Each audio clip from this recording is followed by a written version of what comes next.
Dressing whilst you're pregnant is not easy. I've been pregnant a couple of times now, so I think I've got a hang of like what I need to do. I'm currently pregnant with twins in my third trimester, and I've managed to survive this long.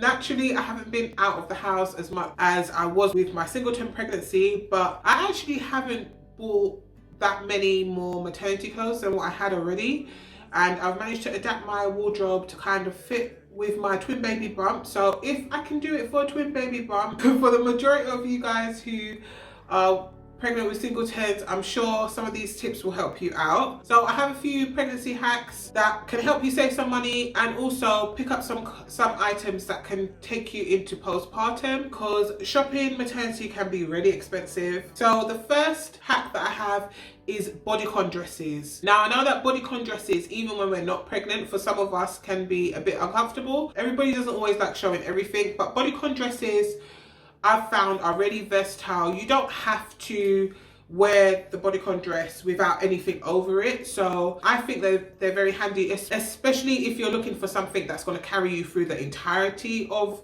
your pregnancy and postpartum. I think bodycon dresses are a good place to start. I definitely am a fan of like mid-axi length bodycon dresses, but a midi length bodycon dress is always a good idea. I'm quite tall, so that's probably why I like the mid-axi, but it's also an item that you can dress up or down. You can put a jumper on top and make it look like a skirt, or you can put a shawl on the top of it and kind of just show your stomach at the front and cover your back. You can put a blazer on top of it to make it a bit more dressy. Now there's so many different ways that you can dress bodycon dresses up or down. What I've done, and there's a few more colors I need to get, is basically just buy a bodycon dress in every color. Most high street shops will have a bodycon dress. What I tend to do to find the bodycon dresses is to go onto a website and then just filter from the cheapest. Bodycon dresses are usually the cheapest, like plain bodycon dresses, and then just pick them up in loads of different colors, because then that means you can just swap out your accessories, swap out your shoes, swap out your shawls and things like that. And I think it's fairly easy to get a bodycon dress for under £10, and I think that's pretty affordable. I personally don't really like bodycon dresses that go sheer, so I tend to buy bodycon dresses that maybe aren't the complete cheapest, so maybe like a mid-range bodycon dress, because that way it's less likely to go see-through. And then when I find one that I like, I will just buy it in all the colors. I will put a link to some in the description box if you were thinking of picking one up. Also, the best tip that I've ever received from a friend about clothes when pregnant is to pick up a strapless bodycon dress. So I've got a white one and a green one that's just strapless, but of course you can find them in loads of different colors. And the good thing about strapless bodycon dresses is if you are thinking of breastfeeding, strapless bodycon dresses are so easy to feed with.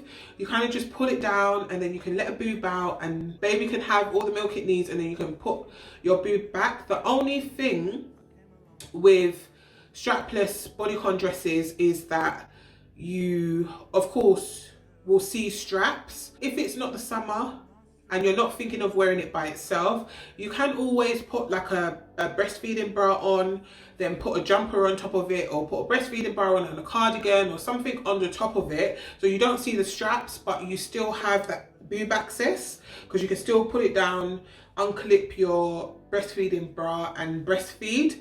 It is also perfect for night feeds. So I picked up what I use as a night dress. I'll put up a picture if I can find it, but it's like a ruched strapless dress. It's not bodycon, it's like A-line, but it holds onto your boobs at the top and then it kind of flares out, and it's short, and I wear that to bed all of the time. And with my son, that dress I had on all of the time, because you can, in the middle of the night, you can just pull it down, let your breast out and put it back up.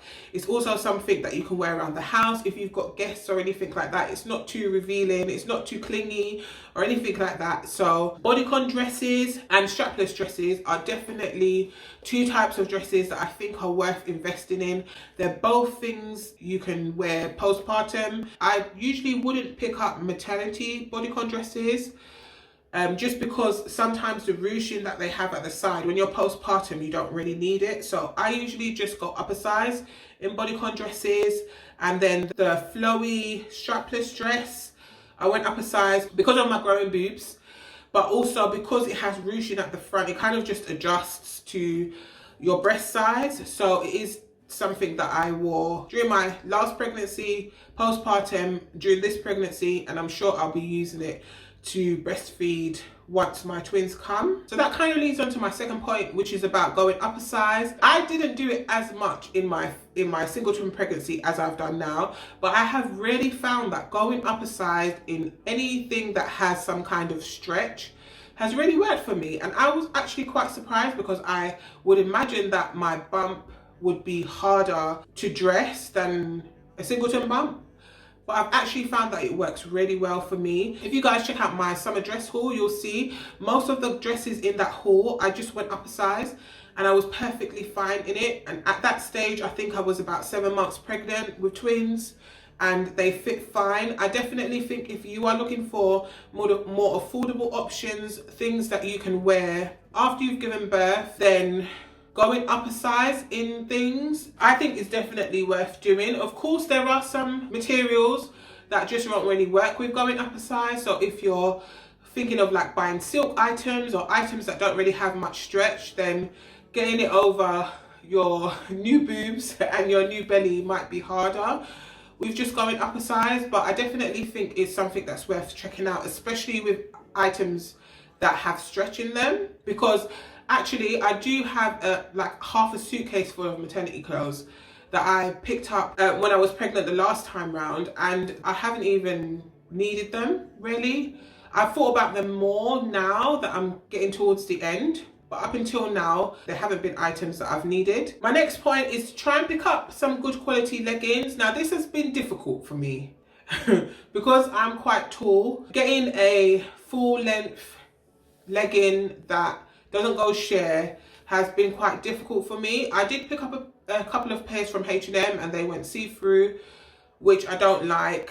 In my last pregnancy though, and I just now threw them away, the Topshop leggings that I had, they were lovely. They were not even maternity, they were just tall Topshop leggings, and I was able to get them over my bump for the whole of my singleton pregnancy. And the only reason why recently I had to get rid of them is because my finger went through them and I created a hole at the thigh. So I definitely would recommend Topshop leggings, maternity or going up a size, non-maternity. I did also pick up a pair from ASOS that I liked, but they were 3/4 lengths. I do prefer full length leggings, but ASOS is definitely worth checking out. What I have found though is that leggings are very hard to pick up. Like, the sizing that's available for leggings is always really hit and miss. So you can go to some websites and see that they've got them available, but they only have like one size left. So it's definitely something that I think is worth looking at as soon as you can, just so that you can make sure that you're able to pick up the size that you need when you need it. At this point, I've made an order. They don't have the Topshop leggings in my size available, so I've made an order at Long and Tall Sally Maternity for their leggings, and they only have grey, so that's a bit disappointing. But I definitely think leggings, cycling shorts are two items that are definitely worth picking up, just because they're comfortable and you can put on a pair of trainers. Definitely great for like everyday wear. For me, at least in my first pregnancy, I found that if we had a visitor or something like that, then I could just even throw on a pair of leggings with that night dress that I was telling you guys about. So if I ended up stuck in that night dress, then I could just pull a pair of leggings on and it would kind of just look like a tunic top and leggings. The next hack is to pick up long line tunics and tops. Now I pick up long line tunics and tops anyway because I'm tall, and I actually prefer the proportions that longer tops give than shorter tops. So I like crop tops, but I don't like tops that cut at a weird length, like just at your hip. I don't know how to explain it. If I can find a picture, I'll put one in, but I prefer it to be cropped or long line. And I have found that all of the long line tops that I have, that I picked up before I got pregnant, they all fit still now at like 8 months pregnant with twins. So definitely think that long line tops are a good affordable option for tops. Also can help to cover your bum. It can help to cover your bum if you are wearing leggings. So the legging long line top combo is is one that I'm definitely comfortable in. I have been wearing that combination with like a denim shirt over it, but together I think they're really comfortable. The couple that I have, I think I picked up from Primark, so they were probably like £2. You can pick long line tops up from most places, but you do have to be careful to check for the word long line in the description or in the title of the item. And what it will do is, as your belly grows, it will lift up a bit, but because it's long line, it won't like show the bottom of your stomach or anything like that. So I definitely think picking up a few long line tops is worth it. The next tip I have is to pick up oversized items. So if you're shopping online, most things will say like oversized in the description or in the title. If I'm looking for an item that's not maternity and not stretchy, then oversized is probably the next thing I'm going to look for. I'd probably still be inclined to go up a size in oversized if it's not maternity, but I have found that oversized items can be super comfortable. And if you guys are anything like me, at least in my first trimester, my stomach was super tender. I didn't really like to have anything tight or clingy on my stomach. And now that I'm getting towards the end of my pregnancy, I have one of my boys is head down and quite low, so he doesn't really like to have things tight on him either. So if you are in the same circumstance as me, then oversized A-line dresses, oversized shirts, tunic dresses, tunic tops, those kind of things that kind of just skim over your stomach are really good if you're looking for things that are comfortable. They're also things that you can wear postpartum because, you know, the way that they kind of skim over your body, it doesn't really matter too much.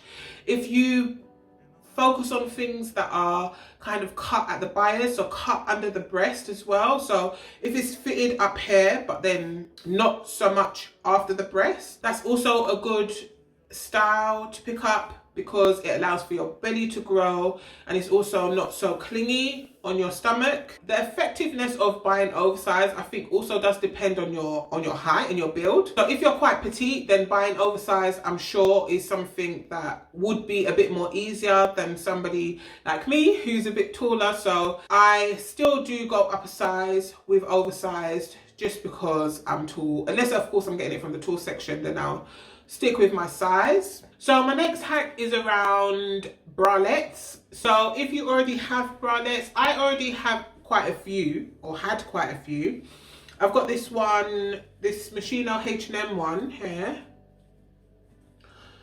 So bralettes can be a more affordable way of picking up breastfeeding bras. They're super comfortable because they don't have any wiring or anything underneath them. I do think bralettes are a good tip, especially if you're not looking to spend quite a lot of money on like breastfeeding bras or maternity bras. However, I do find that a lot of bralettes have thin straps, which I don't find to be the most comfortable. So another alternative to that is to pick up a bandeau. So I picked up a pack of 2. I picked these up like 3-4 years ago. It looks really small, but it does stretch a lot. I'll put links in the description to a couple, but it has ruching running in between the boobie. And I've just found that these kind of bandeau bras, because that's what I wear it as, like an equivalent to a bra, are really, really helpful for breastfeeding and for when my breasts start to feel a bit tender. When my milk came in, I was not able to put on a bra at all. They were just so uncomfortable that this was the only thing that I found helped. It also works similar to tunic dresses in that you're able to get a boob out really quick and easy. Of course, it doesn't give you as much support as a bra or as a bralette even, I don't think, because it doesn't have any straps. But if you aren't super busty, then I think that this would be handy. In the warmer months, I found that putting on this and like a pair of shorts or something like that helps me to be able to breastfeed without leaking everywhere. But also without having to wear something that covered all of me. I think that these were like £1, 50p, something like that. Came in a pack of 2, this colour and a darker colour. My next tip is to pick up a bra extender, and I had a few around, but I can't I can't find them for some reason. So I will put up a picture and I'll put links in the description. I picked up my bra extenders from Amazon, and basically they came in a pack of 3 in 3 different colors. Personally, I found that bra extenders come in handy when I really have to wear a bra that I don't really want to wear, but it goes with an outfit. So for example, if I have to put on a strapless bra, or if I have to put on a bra that has boning, then I will use my bra extenders to make it fit a bit more comfortably at the back. There is always an option to, you know, get remeasured when you're pregnant and get bras with a bit more support with the boning in it fitted to your pregnant boobs. But I definitely don't think it's worth it in the long run, just because it's not a size that you're going to be for a very long time. I think that if you are planning on being pregnant often or having multiple pregnancies, then that might be something that's worth doing. I am actually considering, and I have considered, getting measured for a strapless bra, just because a strapless bra always seems to be something that I need when I'm pregnant, but I'm not really sure.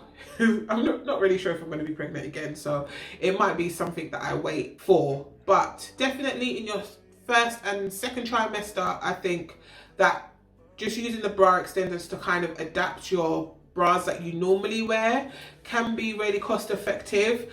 I do genuinely think that it's a good idea to invest in some breastfeeding bras if you are planning on breastfeeding. My next tip is to try to be yourself. So I know when I was last pregnant, I felt as though, who am I and when is she coming back? Just because I felt like my body had been taken over and I was always sick, always uncomfortable. My body was making shapes that I had never made before. I was growing in areas that I never, you know, had experienced before. So I think definitely if you're a first-time mum, or if you're somebody who kind of struggles with changes to your body, you have to kind of surrender yourself to the process.